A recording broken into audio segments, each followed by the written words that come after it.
Mary Calder had buried her husband on the ridge behind the house, where the wind never stopped moving and the grass bent like it was praying. That was 7 years ago, and the town of Dry Creek had been waiting ever since for her to follow him either into the ground or back among people. She did neither, for Homestead sat alone a mile past the last fence line, a weather-beaten house crouched against the open land like it knew better than to stand tall. Folks said it was too isolated for a woman alone. They said the land was cursed, the well unreliable, the winters unforgiving. What they meant was simpler. Mary Calder did not belong to them anymore, and that made them uneasy. Every few months, someone rode out with a suggestion, dressed up as concern: sell the land, come stay in town. Move in with relatives she hadn't spoken to in years.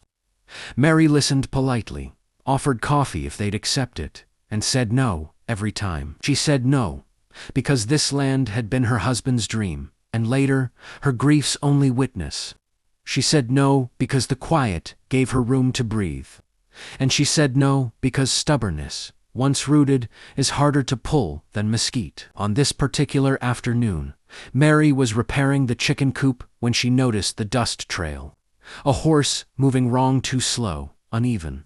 She straightened, hand shading her eyes, heart ticking faster than she cared to admit. Visitors rarely came unannounced. The horse reached the fence line and stopped. The rider stayed upright for a moment longer, then slid sideways and hit the ground with a dull thud. Mary didn't hesitate. She dropped her tools and ran. The man was bleeding. That much was clear. Blood darkened his shirt near the ribs, and his face was drawn tight with pain. His badge caught the light as she knelt beside him. Lawman.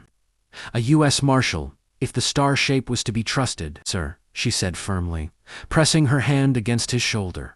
Can you hear me? His eyes opened, sharp even through the haze. Didn't mean to fall here, he muttered.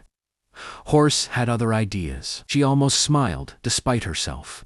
You're hurt. Seen worse, he said, then promptly fainted. Mary sighed.